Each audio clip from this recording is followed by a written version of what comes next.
May pinuntahan na kami ni Dada pero hindi kami tumuloy. Napaisip namin na gumala na lang kami. Kahit wala sa plano, si Ira lang pala sinama namin. Since anniversary namin bukas, 2 years simula na kaming kinasal ni Dada.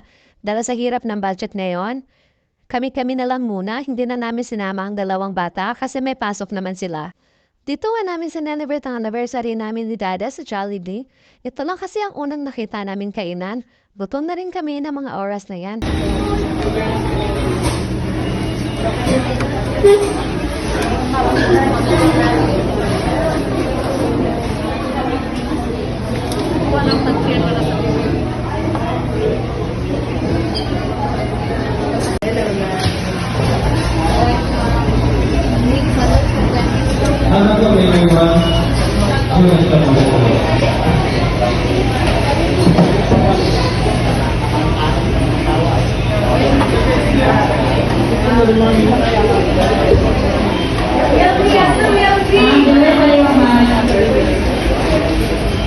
Customer number 14. Number 14.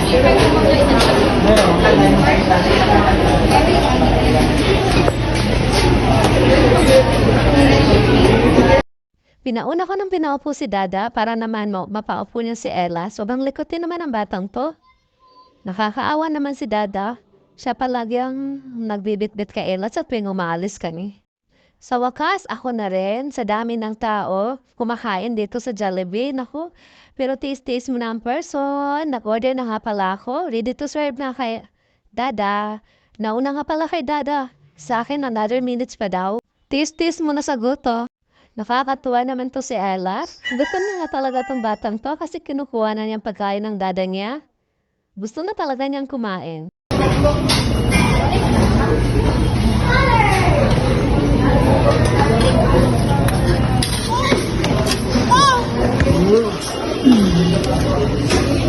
No. Ah, yay! Yay!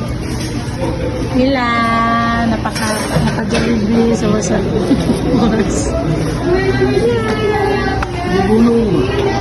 Ha? Pinauna ko nga pinakain sila Dada at si Ella. Magtatanghali na kasi ng mga oras na yan. Inabot kasi kami sa pinuntahan namin ng alas 12, kaya dito na lang kami nag-lunch. Tamang-tama din. Anniversary namin bukas, kaya sinelebrate lang namin ni Dada dito sa Jollibee. Kasama namin si Ella.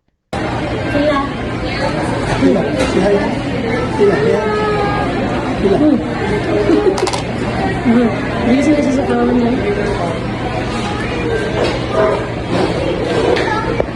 Sa wakas, dumating na rin ang order ko, volume mail, super sulit, 200 pesos lang to lahat. May burger stick ka na, may chicken ka pa, spaghetti, rice and drinks. Asa ka pa, busog match ang mare nyo. Ano pang hinihintay nyo? Samahan nyo kung kumain mga mare dito sa Jollibee.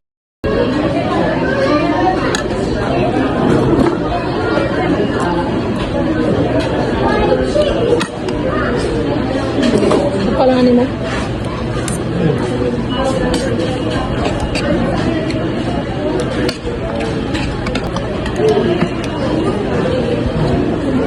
Mga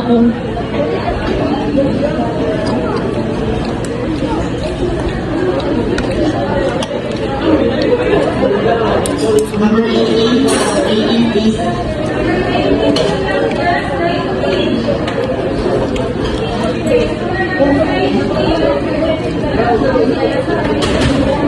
hanggang gagawin eh. Kumawit.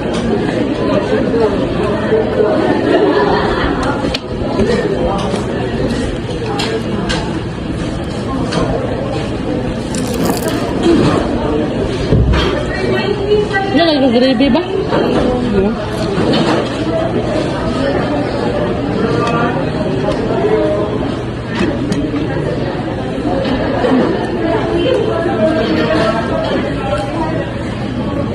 Bakit?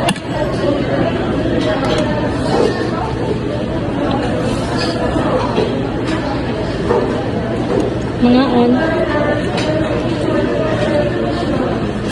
Pasintabi po sa hindi pa kumakain dyan. Pag mapanood nyo to, tiyak gugutumin kayo, charot.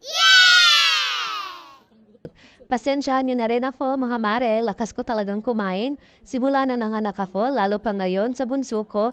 Breastfeed kaya double pa talagang gutom na nararamdaman ko.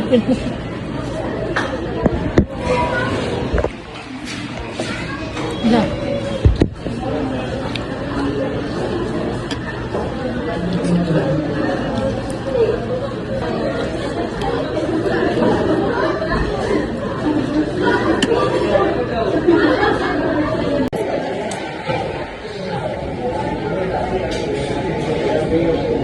Kita kang kamot to? Mo? No. Sangat chili na ko. Sige. Ano nagsapot ko gapon? Pagkatapos ko ang kumain, usap-usap muna kami ni Dada about sa boy-boy, charot lang. Ngayon na nga lang kami nakapag-usap ni Dada ng heart to heart, charot lang. Heart to heart talaga? Huy, hindi. Dahil anniversary namin bukas ni Dada, sibling celebration lang talaga kami for now. Charot lang. Wow. Hindi nga nakasama si Casey at si Tantan. May pasok kasi ang dalawang bata. Ang sarili ka.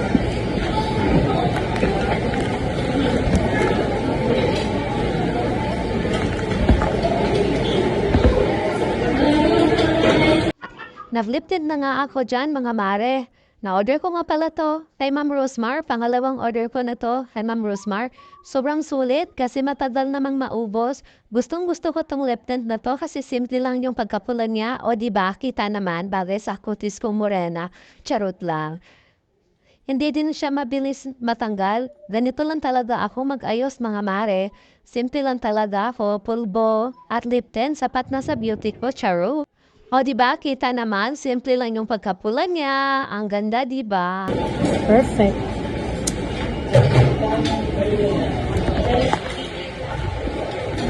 Oh! No!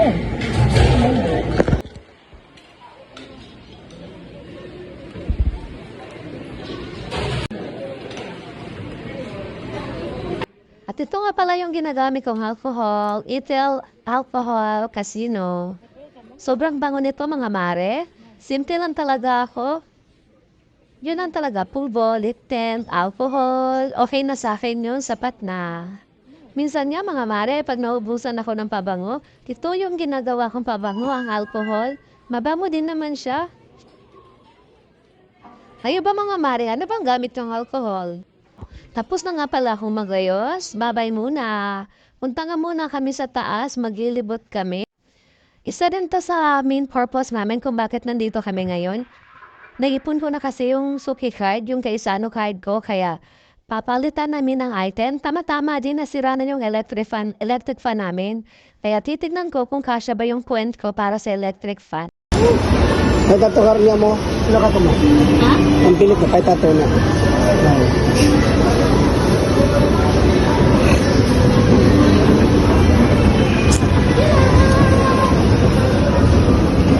Amo ka.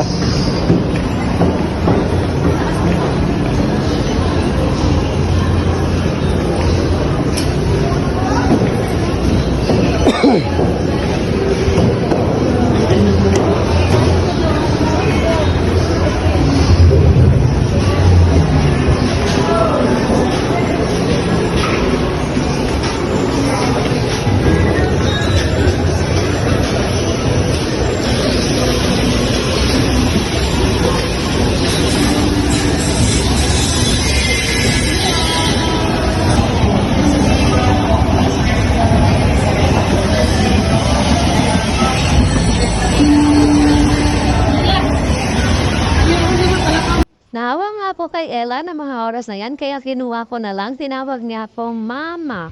Kaya yon, dinala ko na lang si Ella. Parang ayaw na niya sa dada niya, kaya papunta nga kaming 4th floor na mga oras na yan.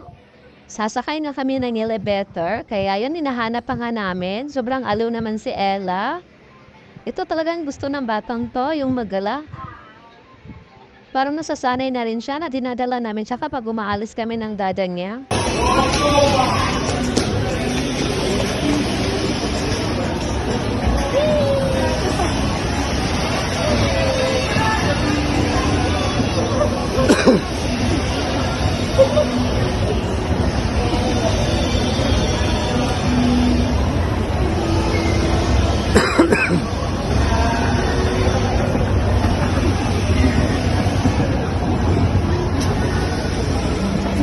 At yun na nga, nadapa na nga si Ella sa kalikutan niya. Hinahawakan ko na lang nga siya ng maigi niyan kasi kahit saan-saan na lang pumupunta. At pagpasensyahan niyo na nga, Mare. Si Dada kasi ang nag-video sa akin na mga oras na yan. Inuubo kasi siya. At nagpapasalamat din naman ako kay Dada kahit masama yung pakiramdam niya. Matyaga pa rin siyang binidyohan ako. At sobrang thank you po sa asawa kong ito kasi sinusuportahan niya talaga ako sa pagbablog ko. Kahit minsan nga nahihiya nga si Dada pag maraming tao, nahihiya siyang mag-video sa akin. Pero laking thank you po pa rin sa kanya kahit ganun. Sinusuportahan niya pa rin ako. Nandito na nga ako sa Gaisano Suki Club. Ayun na nga, papapalitan ko na nga itong points ko. At ito naman si Ella, gumagala na namang mag-isa. Hindi talaga makapermit tong batang to. At yun na nga, dinala na nga si Ella ng dada niya doon sa palaruan. Sobrang tuwa naman ang batang to.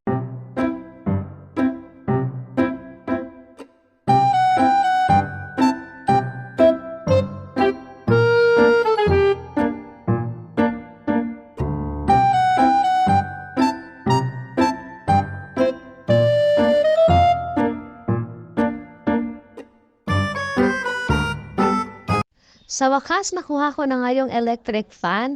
Mosca nga pala ang brand nito. Nagkasya yung points ko. 3,000 kasi yung points ko. Tapos ang kuha ko dito, 2,000 mahigit. Yun. Kaya, sobrang thankful ako kasi nagagamit ko yung points ko sa mga item. Yung kasi namin sa kanila, nandito kami sa appliances department. Pinatry kasi namin sa kanila kung okay ba yung electric fan. Yun kasi yung instruction na binigay sa amin doon sa may Suki Club. At yun naman si Dada, nagpatingin-tingin dito sa mga appliances at yun na nga, tinawag niya ako. At sabi naman niya, pag magkapera kami balang araw, gusto niya bilhin niya tong mixer. Gustong-gusto talaga niya yung mga ganito, lalo na yung mga speaker na malalaki. All-in-one na kasi itong amplifier mixer na to, may Bluetooth na siya na nakalagay.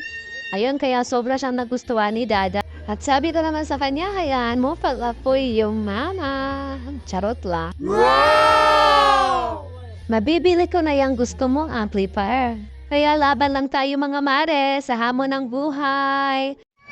Pauwi na rin kami ng mga oras na yan. Ayan, tignan niyo si Ella, nagmumuriot na sa dada niya. Pababa na kami sa hagdanan. Nakakaawa naman si Dada, bit-bit pa niya si Ella, bit-bit pa niya yung electric fan, samantalang ako, bag lang yung dala ko. Umabot na rin kami ng alauna niyan, mga mare, hindi na namin napansin ni Dada yung oras. At mamadali na rin kami umuwi ng mga oras na yan. Gawa ng mga bata si Casey at si Tantan, half day lang kasi sila today. Hindi namin makontak yung mga tita niya kung nakuha na ba nila sa school. Pinapunta ko nga pala yung tita nila para kuhain sila sa school. At yun lang mga mare, hanggang sa susunod namin video. Salamat sa panonood. Bye! Pasya, sana suportahan niyo pa mga susunod kong video. Bye! Salamat sa panonood!